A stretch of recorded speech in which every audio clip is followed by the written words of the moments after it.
being funded through capital outlay funds. But our exhibits are going to be funded by CPRA, which is the Coastal Protection and Restoration Authority. This project is $26 million, the total. The description of the project is it's 42,168 square foot. It's a 2-story building, and as you see, it's underway now. The steel beams are up. This project is going extremely well. It's progressing well. We're on track, and expected completion is at the end of the year in November. So the Women's Student Athlete Performance Center, this is a 2-roof project. This is the construction of a new softball facility, which is 6,962 square foot, and a renovation of our existing soccer facility. The cost for both of these projects together is $8 million. Right now, the schematic design is completed, and it is under review by the Office of Facility Planning and Control. We expect to go out for bids in late October, and expected completion could be as early as fall 2025, so next fall. We also have a project that's drainage improvements along Bowie Road. This is funded through capital outlay funding. It's a $2 million project. And the description of this project is to cover all the ditches along Bowie Road all the way from Ordon Drive to Highway 1. So you won't see any ditches any longer. This project is under design by an engineer, T. Baker Smith, and it is expected to be completed this fall. And kind of, are you over like the sidewalks and stuff at all? I am over the sidewalks. Kind of talk about. I think I was talking to Blaze, if I'm not wrong. Probably so. He said that the molding or whatever right there was kind of a temporary fix. Can you just kind of talk about that? Yeah, absolutely. So as y'all aware, we had the drought over the summer. We didn't have rain for months and months, and it caused a lot of problems throughout the state. But it did cause problems on campus as far as our sidewalks are concerned. We do have a lot of cracks and breakage here and there. So what we did, our maintenance team went around with liquid asphalt, and we also found a product that's a rock asphalt that the more you drive over it, it's basically, it's better for a parking lot since you can drive over that.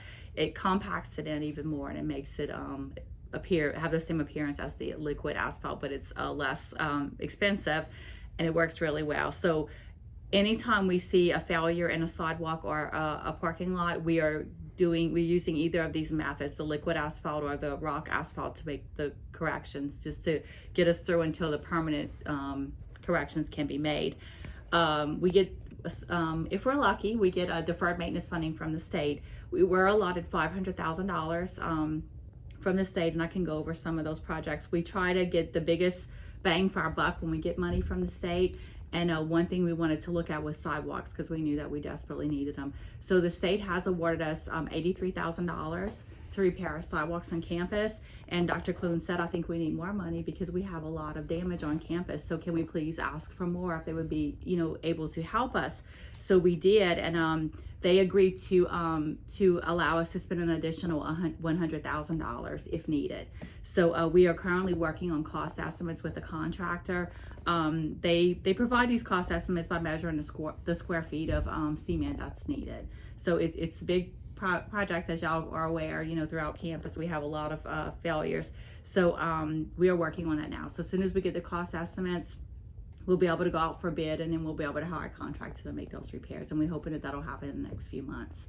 And kind of just give me an update on the Coastal Center and kind of when the opening date or opening ceremony will be. Well, we'll work with Dr. Clune and administration on the exact opening, the grand opening of the facility, but with the completion being in November of this year, it would probably be somewhere around November, possibly October.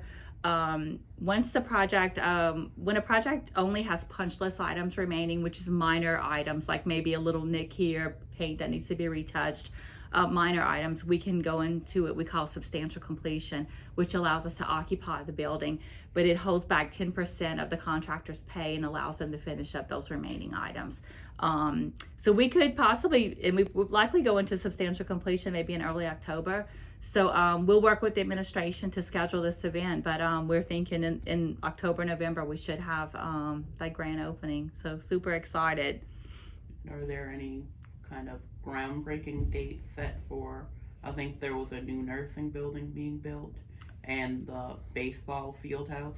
We actually had this already. We had a groundbreaking ceremony. I would have to look to see the date, but it was in, I think early, let's see, maybe it was maybe right before the holidays. We had a ground breaking for it. And Senator Brett Allan was here, he was very instrumental in getting us the funding for the new nursing building. So it was great to have him here. And Governor John Bell Edwards, former governor, was here also. He was instrumental in getting us funding for everything. But the Coastal Center, he was a tremendous help with having it at Nichols. So we did have those two events. So it was very exciting.